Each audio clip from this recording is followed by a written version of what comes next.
자, 오늘 우리에게 주시는 말씀은 로마서 1장 1절로 4절에 있는 말씀 우리 함께 보시겠습니다. 신약성경 238쪽에 있고요. 앞에 화면을 준비했는데 1절로 4절까지 말씀, 짧은 말씀이니까 우리 같이 한번 한 목소리로 1절부터 4절까지 같이 읽겠습니다. 화면에 나왔습니다. 같이 1절 시작. 예수 그리스도의 종 바울은 사도로 부르심을 받아 하나님의 복음을 위하여 택정함을 입었으니 이 복음은 하나님이 선지자들을 통하여 그의 아들에 관하여 성경에 미리 약속하신 것이라. 그의 아들에 관하여 말하면 육신으로는 다윗의 혈통에서 나셨고 성결의 영으로는 죽은 자를 가운데서 부활하사 능력으로 하나님의 아들로 선포되셨으니 곧 우리 주 예수 그리스도시니라. 아멘. 아멘. 오늘 사도 바울의 고백들을 통해서 함께 좀 은혜를 받으려고 하는데, 오늘 말씀의 제목은 인생의 분명한 목적. 한 번만 따라해 볼까요? 인생의 분명한 목적. 예, 제목 삼아서 오늘 은혜를 좀 나누려고 합니다. 분명한 것은 하나님이 우리 한 사람 한 사람을요, 분명한 목적을 가지고 만드셨다는 거예요. 여러분 믿으십니까? 우연이 아닙니다. 하나님이 나를 향한 목적이 반드시 있습니다. 저는 그런 고백해요. 제가 지지난주에 제가 태어난 곳 그 종로 지방 그 부흥회를 하는데 삼색 강사를 이렇게 세 분 강사를 모시고 저녁 집회를 했는데, 제가 마지막 날 부흥회 강사로 좀 갔다 왔어요. 근데 가면서 참 두렵더라고요. 뭐가 두려우냐면 마태복음에 보면은 무슨 말씀이냐면 예수님도 고향에서는 영접 환영받지 못했다라고 말씀 나와 있는데, 제가 부흥회를 잘 나가지를 않는데 어떻게 종로지방이 서울 중심 아니에요. 저를 불러가지고 마지막 날 집회를 제가 갔는데, 가면서요 기도하면서 가서 하나님, 예수님도 고향에서 대접받지 못했는데 제가 고향을 갑니다. 근데 갔는데 그게 종로지방 교회 가운데 어느 교회에서 부흥회를 했냐면 평동교회에서 했어요. 평동교회. 그 평동교회가 어디냐 하면은 감리교 신학대학 건너편에 있고 고려병원, 옛날 고려병원이 지금 강북 삼성병원 옆에 있어요. 제가 가서 단에 딱 서서 제가 뭐라고 그랬냐면, 제가 고향에 왔습니다. 제가 태어난 데가 평동입니다. 평동이 와 웃더라고요. 평동 어디냐고 그래. 평동, 그때는 고려병원, 제가 고려병원 평동 31번지 고려병원에서 태어났거든요. 근데 하나님 다 섭리가 있어요. 뭐 대접 못 받는다 그러는데 저 가서 대접 잘 받고 왔거든요. 저녁도 얻어먹고. 근데 제가 뭐 왜 이 말씀 드리냐면, 오늘 찬양도 그 찬양했죠. 부르신 곳에서 나는 예배하네. 근데 제가 우리 홈페이지에요, 담임 목사 소개하는 날에 제가 뭐라 그랬냐 하면, 우리 홈페이지에 있습니다. 지금도 부르신 곳에서 예배하는 기쁨이 제게 있습니다. 그 고백을 했어요. 그게 무슨 얘기냐 하면, 저희 외할머니, 이모 할머니, 할머니들이 다 어디에서 돌아가셨냐면 여기 청계산 기도원에서 기도하다 돌아가셨어요. 우리나라 독립운동도 하셨고 뭐 기독교 초기에, 그래서 할머니는, 저희 외할머니는 우리나라 최초의 여자 치과 의사셨어요. 근데도 말년에 인생 사명 다 마치고 기도원에서 기도하시면서 지나셨는데, 제가 첫 목회를 단양에 나가서 정말 어려운 시골이라고 제가 많이 간증했죠. 근데 거기 토요일 날 내려가서 하룻밤 자고 저는 완전히 올라오려고 했는데 너무 깡촌이고 시골이라 저희 아내가, 아까 얘기했잖아요. 저 종로 서울 한복판에서 살았고 제 아내도 마찬가지고요. 그 평동 가니까는 저 사람은 승동교회 다녔거든요. 그 평동 옆에 승동교회 사직공원 위에 있는 승동교회를 다녔고, 저는 사직공원 밑에 있는 종합청사 뒤에 있는 종교교회 출신인데, 하도 시골이라 야, 우리 여기는 아닌 것 같다. 그리고 토요일날 하룻밤 자고, 그래서 감리사님이 밥 먹여서 여기까지 보내줬으니 하룻밤은 자고 내일 주일 예배 인도하고 저녁 버스로 올라가라고 그랬으니까 순종하는 마음으로 그렇게 하려고 그랬는데, 주일날 새벽에요, 물도 꽝꽝 얼었는데 양치도 못하고 나갔어요. 밖에 초가집 밖에 놔뒀던 그 양동이의 물도 다 얼어가지고 세수도 못하고 새벽 기도니까 주일날 새벽에 아무도 안 오더라고요. 저하고 제 아내만 엎드렸어요. 그때 두 가지 응답을 받았는데, 하나는 제 아내는 가장 낮은 곳에서부터 주님의 일 연습해라. 이거 제 아내가 새벽 기도 때 받은 음성이고요. 저는 창세기 28장 15절, 내가 너에게 허락한 것 다 이루기까지 너를 떠나지 아니하리라. 내가 너와 함께 있어 이 땅으로 돌아오게 할지라. 그 창세기 28장 15절 말씀, 내가 너에게 허락한 것 다 이루기까지 너를 떠나지 아니하고 내가 너에게 다 허락한 것 이룰 때 이 땅으로 돌아오게 하리라. 그 말씀이었는데요. 제가 지금 어디서 목회하냐면 청계산 자락에서 목회하잖아요. 이 우연이 아니에요. 여러분들 우연이라고 그럴지 모르겠는데 저는 우연이 아니라고 생각해요. 제가 그래서 제가 태어난 종교교회 종로지방 가서 부흥회 할 때도 그 간증을 했고, 우리 장로님들 지난주에는 장로님들 영성 수련하면서도 제가 그 간증을 했는데, 제 바로 위에 형님, 작은 형님 있죠. 큰 형, 작은 형인데 제 바로 위에 형님하고 저하고 6년 터울이에요. 중간에 하나가 있었는데요. 유산이 됐어요. 어머니 뱃속에서. 그래서 어머니가 굉장히 갑자기 또 이렇게 유산되니까 엄마는 엄마대로 속상하시잖아요. 그때 기도하시던 우리 권사님, 기도원 원장 권사님이나 외할머니, 이모 할머니, 할머니들이 뭐라고 그러셨냐면 속상해하지 마라. 다시 하나님이 아들 주실 텐데 주의 종으로 바쳐라. 그런데 소원은 안 하셨대요. 근데 어머니가 아멘 그러셨대요. 그리고 태어난 게 누군지 아세요? 저예요. 그래서 저는 어렸을 때부터 정말 공목사 그래서 제 이름이 공목사인 줄 알고 자랐어요. 그래서 저는 한 번도요 다른 거 하겠다라고 생각해 본 적이 없어요. 뭐 예전에는 학교 다니면서 원하는 란에다가 직업란에다가 쓰면 제가 맨날 목사 이렇게 썼거든요. 이렇게 목사.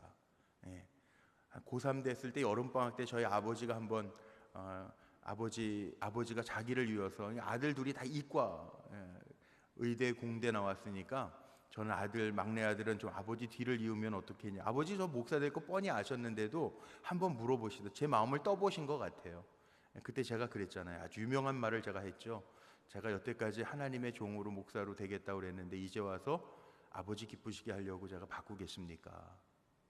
너무 멋있지 않아요? 제가 지금 생각해도 너무 멋있는 것 같아. 지금 아버지가요 되게 좋아하세요. 그때 너 정말 목사 잘 됐다 그랬잖아요.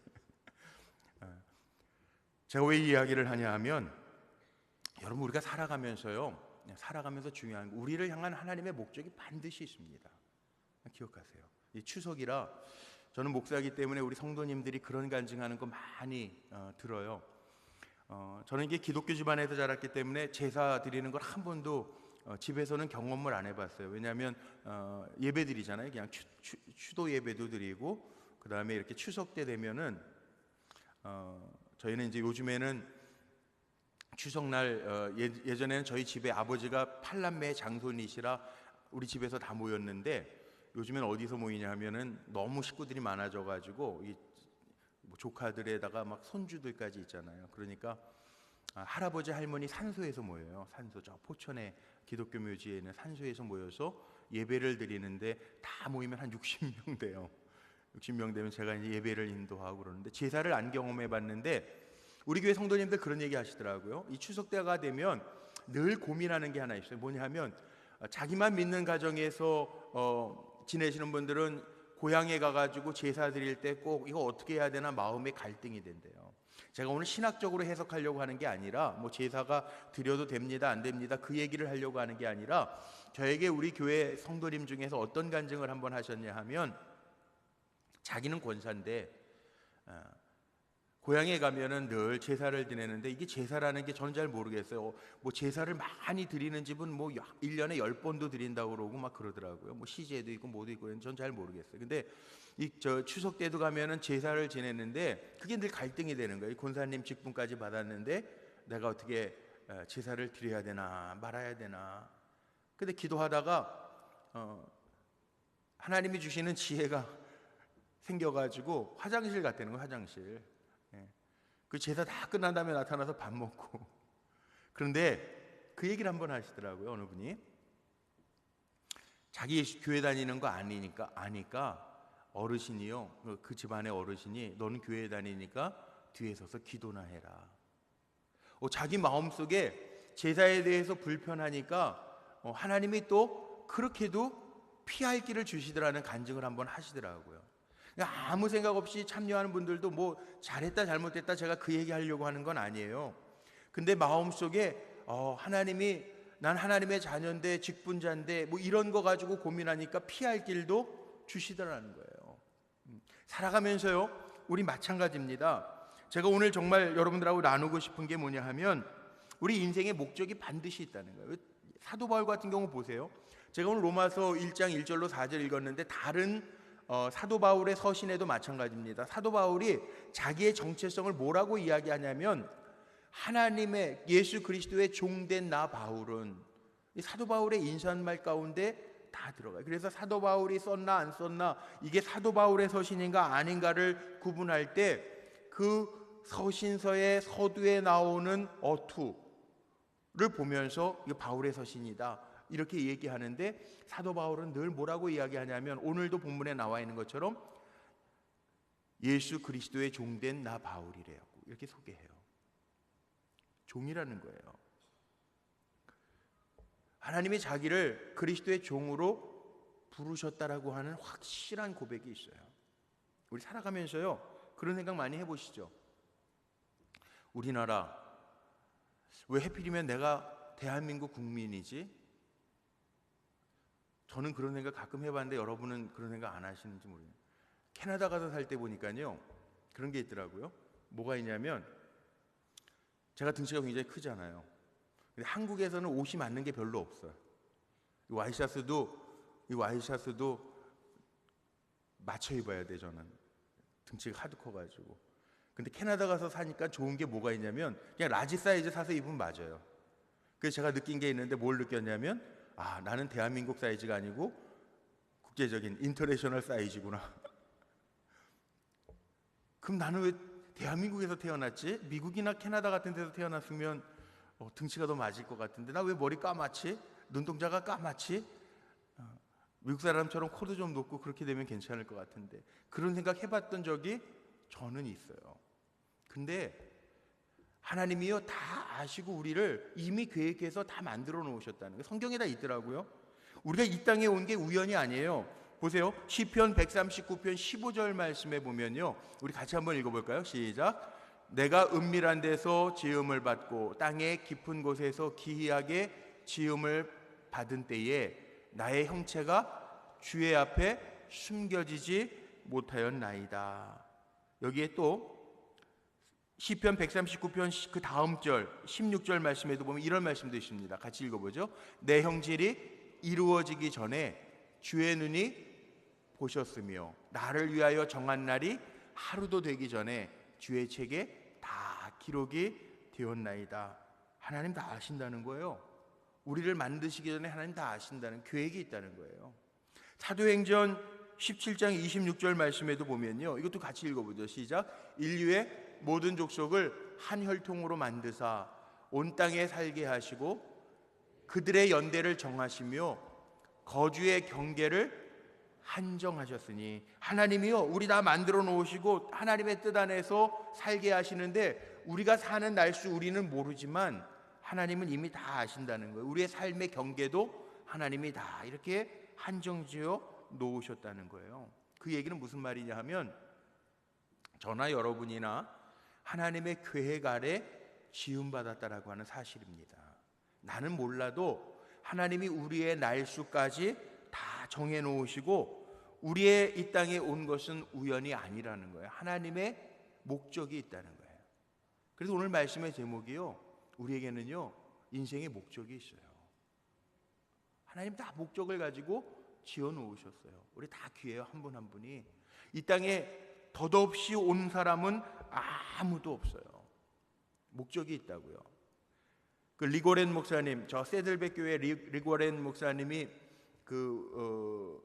목적이 이끄는 삶이라고 하는 책을 냈죠. 거기에 보면 러셀 켈포라고 하는 사람이 시를 지은 게 있는데 거기에 보면 당신이 된 것은 이라고 하는 시가 목적이 이끄는 삶에 나옵니다. 제가 한번 읽어드릴게요. 다 아시는 거겠지만 한번 제가 좀 읽어드릴게요. 당신이 된 것은 이유가 있지요. 당신은 하나님의 신묘막측한 계획의 한 부분이에요. 당신은 소중하고 완벽하고 독특하게 만들어졌으며 하나님은 당신을 그분의 특별한 여자와 남자로 부르고 있죠. 존재의 이유를 추구하는 당신, 그러나 실수하지 않으시는 하나님, 어머니의 자궁 안에서부터 손수 당신을 지으신 그분, 그러기에 당신은 그분이 원하는 바로 그 사람이지요. 중약하고요. 하나님이 우리를 만들으셨다는 거예요. 우리의 부모님도 하나님이 선택했고, 지금 우리가 어떻게 느끼든지 간에 하나님의 빈틈없는 계획대로 우리를 선택하셔서 그들의 손에 주님의 확인 도장을 찍어준 인생이 우리라는 거예요.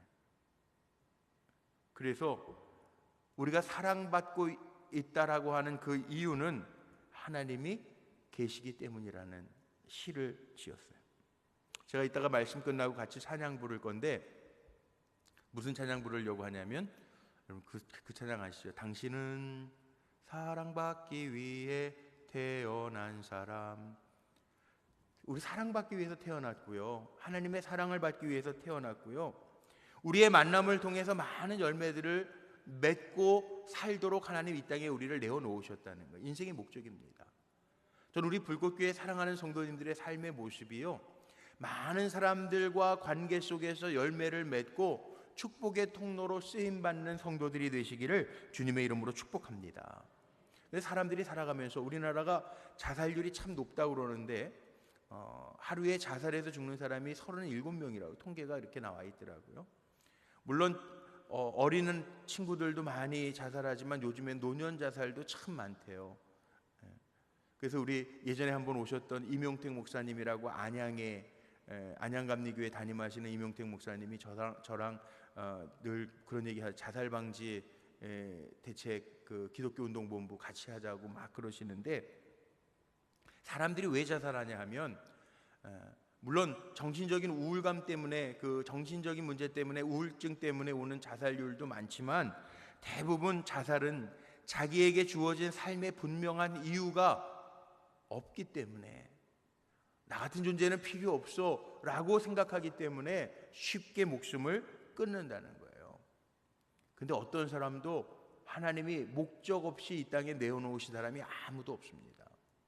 저는 이 작년에 로마서 말씀 가지고 제가 강해를 했는데, 로마서 말씀이 왜 성경의 성경, 복음 중에 복음이라고 표현하냐면, 로마서 8장 같은 데에는 복음 중에 다이아몬드라고 그렇게 표현하죠. 마틴 루터가 그렇게 얘기했는데, 왜 그러냐 하면 이 로마서를 통해서 많은 사람들이 변화받았기 때문에 그래요. 대표적으로 주 4세기경에 방탕아 있죠. 나중에 교부가 됐지만 성 어거스틴은요 17살 때부터 벌써 사생아 막 만들어냈어요. 자기가 사고치고 다녔어요. 이 어거스틴의 어머니 모니카가 뭐라고 얘기하죠? 암브로스 주교를 찾아가서 울면서 자기 아들을 때문에 속상한 거 이야기할 때, 암브로스 주교가 그 어거스틴의 어머니 모니카, 기도하던 어머니였잖아요. 그 어머니에게 아주 유명한 말을 했습니다. 자녀를 위해서 기도할 때 눈물에 기도가 있는 자녀는 결코 망하지 않는다. 결국은요, 이 어거스틴이 돌아오는데, 어거스틴이 어떻게 돌아왔는지 아주 기가 막히게 돌아왔거든요. 방탕하게 살다가 어느 날 우연히 친구의 집 정원을 지나가는데요, 그 정원을 지나가는데 귓가에 아주 정확한 음성이 들리는 거예요. 집어서 읽어라, 집어서 읽어라, 집어서 읽어라. 그 음성이 너무나도 명확해서 그 주변을 보니까 책이 하나 있대요. 집어서 펴보니까 그게 로마서 13장에 있는 말씀. 그 로마서 13장, 이 어거스틴의 참회록에 나오는 이야기인데, 로마서 13장 13절에서 14절 말씀, 자기가 성경책을 딱 폈는데 무슨 말씀이 나왔냐면, 낮에와 같이 단정히 행하고 방탕과 술 취하지 말며 음란과 호색하지 말며 쟁투와 시기하지 말고 오직 주 예수 그리스도로 옷 입고 정욕을 위하여 육신의 일을 도모하지 말라. 이 말씀에 은혜 받고 깨달아져서 참회록을 쓰고 성 어거스틴, 주 4세기의 유명한 교부가 되죠. 로마서 때문에 바뀌었어요. 하나님의 말씀 때문에 바뀐 인생을 살았어요. 또 있죠. 종교개혁, 1517년에 종교개혁했던 마틴 루터도요, 로마서 1장 17절 말씀, 복음에는 하나님의 의가 나타나서 믿음으로 믿음에 이르게 하나니 기록된 바 오직 의인은 믿음으로 말미암아 살리라 함과 같으니라. 그래서 솔라 피데, 솔라 그라티아, 은혜, 그 얘기했잖아요. 마틴 루터가 오직 은혜로만, 오직 성소로만, 오직 믿음으로만. 로마서 1장 17절 말씀, 오직 의인은 믿음으로 말미암아 살리라. 이 말씀에 도전받아서 형식적인 거 그거 중요한 거 아니고 내 안에 정말 예수 그리스도가 나의 구주신 것을 내가 믿고 있느냐, 그걸로 종교개혁을 하죠. 우리 감리교회도 존 웨슬리 목사님도 마찬가지 아닙니까? 조지아 선교도 실패하고 목사였는데, 유명한 저술가이기도 했는데, 교수기도 했는데, 조지아 선교 실패하고 1738년 영국의 한 조그마한 올더스게이트 거리에서 모라비안 교도들이 로마서 서문을 읽을 때요, 그 서문을 읽는 그 말씀이 자기의 마음에 꽉 와 부딪히면서 거기에 웨슬리의 일기 가운데 그렇게 표현했죠. 자기의 마음이 이상하게 뜨거워졌다. 로마서 말씀을 통해서 요한 웨슬리도 회심하잖아요. 변하잖아요. 이 로마서에 생명이 있다는 거죠. 생명이. 오늘 사도 바울이 누구보다도 분명한 자기의 목적의 인생을 얘기하는, 전 두 가지 얘기하고 싶어요. 오늘 본문 가지고 첫 번째는요, 자기는 정체성이죠. 나는 예수 그리스도의 종이라고 하는 사도 바울은 인생의 분명한 목적을 가지고 고백합니다. 종. 요즘에 여러분 다 자유를 가지고 사는 자유시대를 우리가 사는데, 자유민주주의 시대 뭐 이렇게 얘기하는데, 다 자유가 있는 것 같은데요, 종으로 사는 사람들 정말 많습니다. 돈의 종으로 사는 사람도 있고요, 권력의 종으로 사는 사람들이 있고요, 명예 노예로 사는 사람들, 종으로 사는 사람도 있어요. 근데 바울은 나는 오직 예수 그리스도의 종으로 살겠습니다, 그렇게 고백해요. 이 분명한 인생의 목적이 있는 거죠. 난 예수 그리스도의 종으로 살겠다. 사도 바울이 얼마나 나는 예수 그리스도의 종으로 사는 것을 귀하게 여기고 인생의 목적으로 삼았는지, 세상의 다른 것은 다 배설물처럼 여겨도 오로지 한 가지, 내가 주님의 십자가만을 바라보고 살겠습니다, 그 고백을 바울이 해요. 빌립보서 3장 20절 말씀 같은데 보면요, 사도 바울이 그런 고백도 합니다. 우리의 시민권은 하늘에 있다는 거예요. 하늘에. 나는 하나님의 시민권자이기 때문에 사나 죽으나 나는 두려울 게 없다는 거예요. 사도 바울은 참 대단한 사람 아닙니까? 여러분들이 이 하늘의 시민권을 가졌다라고 하는 확신 대단한 겁니다. 이런 거 있습니다. 제가 캐나다에서 10년 살 때 말이에요, 영주권은 받았는데, 저도 영주권 이제 뭐 다 반납해가지고 다 포기하고 했지만, 한국에서 이민 오신 분들이요, 영주권이나 시민권 받기까지 참 노력합니다. 그 별거 아닌데, 영주권 없으면 혜택을 받는 게 적으니까, 시민권이 없으면 취직하는 데도 불평등하게 느껴지니까 어떻게 하면 영주권 받을까 시민권 받을까 아주 고심합니다. 미국이나 캐나다 이민 가는 분들은 다 그래요. 근데 우리는요, 우리 주민등록증 받을까 못 받을까 그런 거 고민해 보신 적 있어요? 없잖아. 우리는 당연히 대한민국 국민이니까 나이 되면은 주민등록증 찾으러 오라고 그러고 18세 이상 되면은 주민등록증 받아오고 그러잖아요.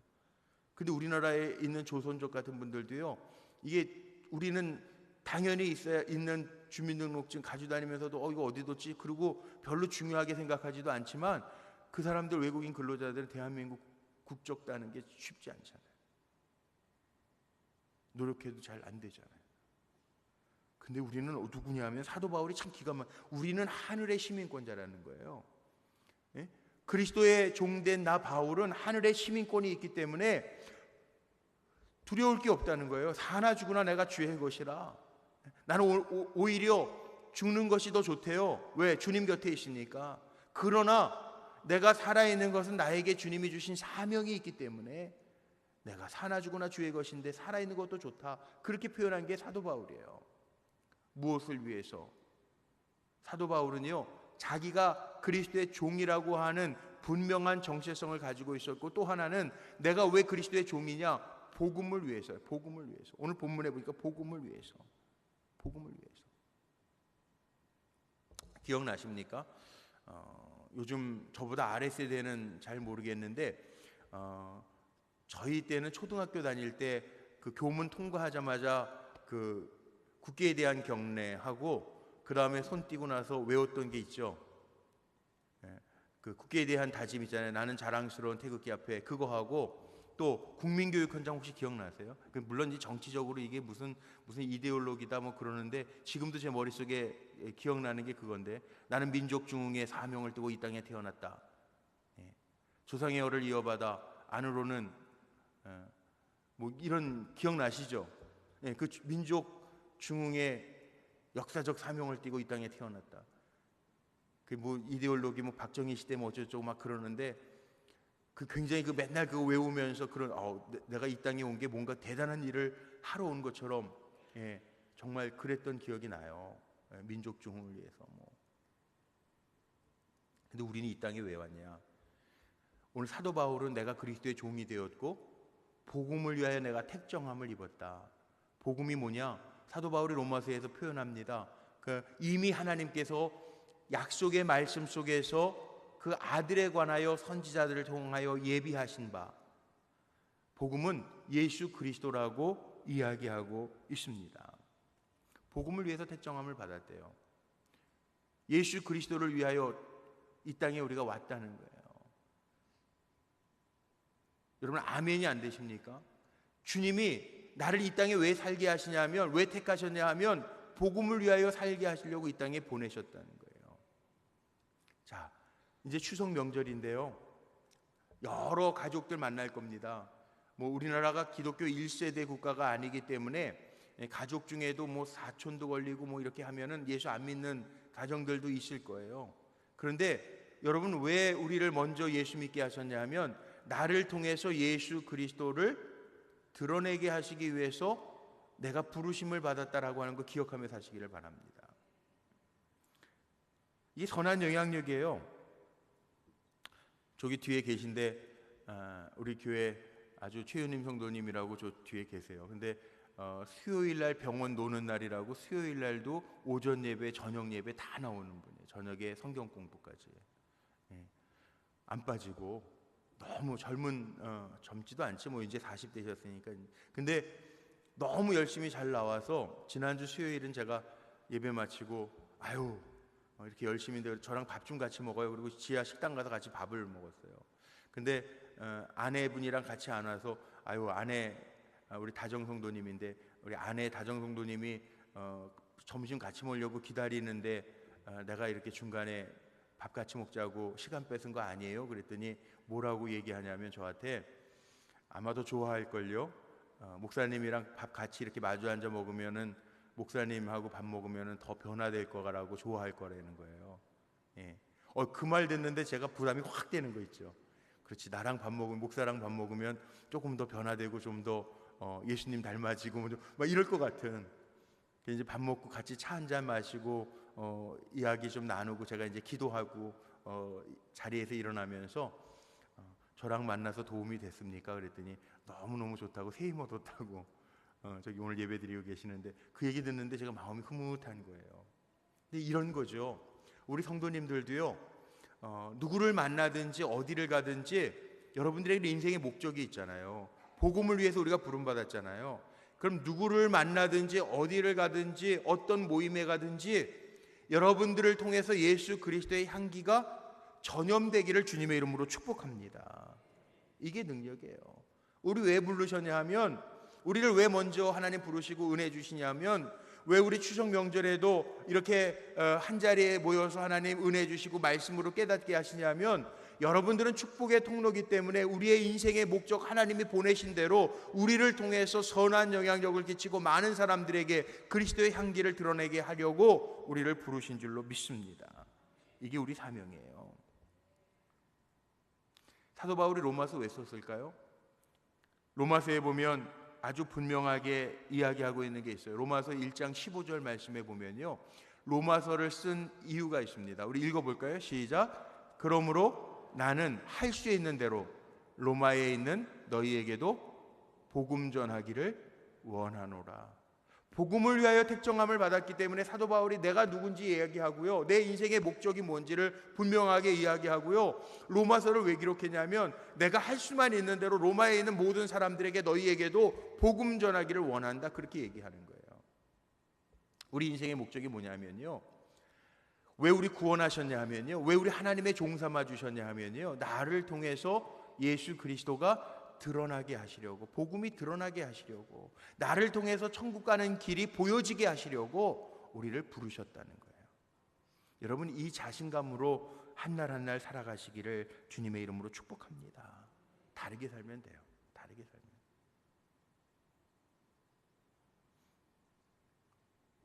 저랑 같이 밥 먹고 차 마시고 그러면서 기가 막힌 얘기를 하나 하셨는데, 뭐냐 하면 우리가 변한다라는 게 그거라는 거예요.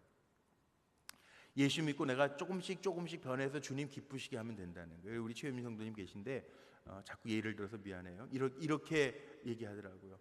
환자들을 보면서도 주님의 마음으로 환자들을 자꾸 대하게 된다는 거예요. 관심 가지고 1분 볼 거를 주님의 마음 가지고 더 살펴보게 되고, 또 우리 베트남 의료 선교 한번 같이 갔다 왔는데, 그렇게 의료 선교 한번 갔다 와서 구리에서 병원 하시는데 거기에도 이렇게 외국 그 동남아 사람들 많다는 거예요. 그 오면은 의료보험 없는 사람들은, 의료보험 있는 사람들은 법적으로 이렇게 뭐 2,000원, 3,000원이고 환자들한테 받지 않으면 그거는 또 법적으로 걸린대요. 근데 의료보험 없는 사람도 있잖아요. 그게 불법 치료자든지 아니든지 간에 그 없는 사람, 의료보험 없는 사람들, 행색이 남루한 그 이방인들, 우리나라 사람으로 보면 이방인이잖아요. 이방인들, 그들을 주님의 마음으로 자꾸 대하게 된다는 거예요. 조금씩 주님을 더 닮아간다는 거예요. 그 얘기를 들으면서 이거죠. 우리가 왜 부르심을 받았냐 하면, 여러분, 우리가 어떤 큰 일을 뭘 대단하게 해야만 된다라고 하나님 부르신 게 아니고요, 우리의 삶을 통해서 조금씩 그리스도의 영향력을 끼치게 하시기 위해서 우리를 주님이 부르셨다는 거예요. 내 삶의 자리에서 조금이라도 그리스도의 향기를 바라고, 내 삶의 자리에서 주님의 마음을 가지고 다른 사람들을 대하고, 내 삶의 자리에서 주님이라면 어떻게 하실까 고민하면서 살아가는 것, 이게 그리스도인이라는 거죠.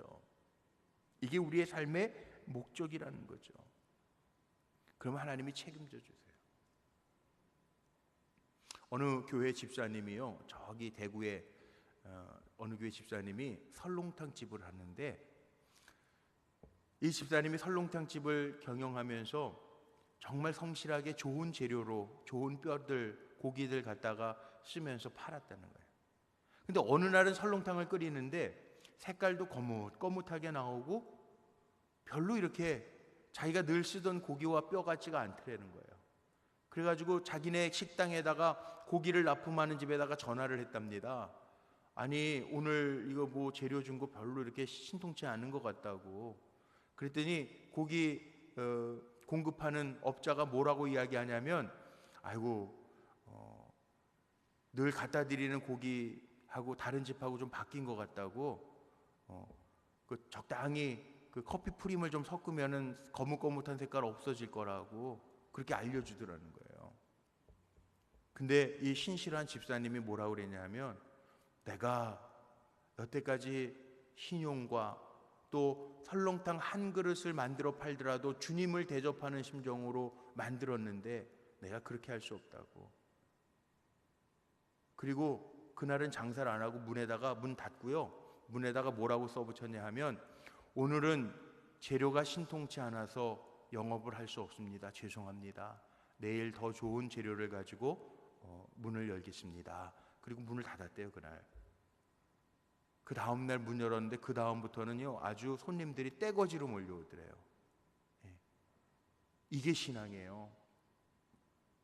잠깐은 속일 수 있겠지만 그렇게 살아가는 게 아니라 정말 복음이신 주님을 닮아가려고 애쓰고 내가 당장을 손해볼 것 같아도 하나님이 기뻐하시는 일이라면 그렇게 살아갈 수 있는 것, 그게 바로 우리의 인생의 목적인 거죠. 오늘 말씀 듣고 다시 세상으로 나아가고 또 추석 명절이라 또 가족들 오랜만에 또 형제들도 만나시고 할 텐데 우리 어떻게 살아야 되느냐, 저나 여러분이나 어떻게 살아야 되느냐, 나를 통해서 예수 그리스도의 마음이 보여지고 나를 통해서 예수 그리스도의 향기가 잘 전달될 수 있는 삶을 살아가는 우리 귀한 종들 되시기를 주님의 이름으로 축복합니다.